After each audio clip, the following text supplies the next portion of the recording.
तर मित्रांनो शेतकरी ब्लॉकमध्ये आपलं स्वागत आहे. ते पाहू शकतो मी संध्याकाळचं वातावरण कसं भारी दिसत आहे मित्रांनो. तर आपण आता आज गहू पेरत होतो मित्रांनो. तर आपल्या तिकडे अशा शेतामध्ये तिकडं आहे तिकडं आपण गहू पेरलं मित्रांनो. तर आपल्याला वेळ भेटला नाही आपल्याला व्हिडिओ बनवण्यासाठी. तर आता आपण चाललो आहे घरी. तर आपण छोटासा एक व्हिडिओ बनवतो मित्रांनो. तर आपल्याला हे जे कोरडं वावर झालेलं आहे म्हणजे कोरडंच आहे डायरेक्ट लोटर मारून एकदम मऊ झालेला वावर मित्रांनो पाहू शकतो तुम्ही. तर या वावरामध्ये सगळं आपण डायरेक्ट म्हणजे ओलावा भरपूर आहे.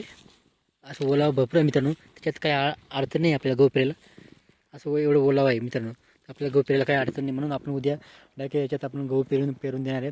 आणि गहू पेरून गेल्यानंतर सारा एकदम बारीक बांधून घेणार आहे. बांधून लगेच त्याला पाणी वगैरे देऊन देणार आहे म्हणजे जेणेकरून गहू तर त्याच्यात उगणारच आहे. परंतु त्याला वरून लगेच पाणी देणार आहे जेणेकरून लवकर लवकर ते गहू उगलं जाईल. यासाठी आपण गहू पेरून लगेच आपल्याला पाणी भरून द्यायचं म्हणजे ओलावा तर भरपूर आहे मित्रांनो.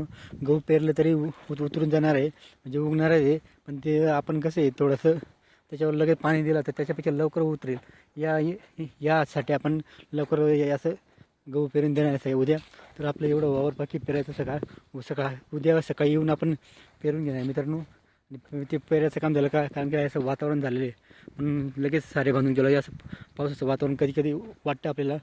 पावसाचं काय भरोसा नाही असं वातावरण बिघडून राहिलं म्हणून आपण त्याला लवकर पेरून घेणार मित्रांनो. जेणेकरून आपलं पेरणी करून सारं बांधलं गेलं पाहिजे म्हणजे पाणी आलं तरी आपल्याला काही अडचण येणार नाही. या हिशोबाने आपल्याला गहू पेरणी उद्या करायची मित्रांनो.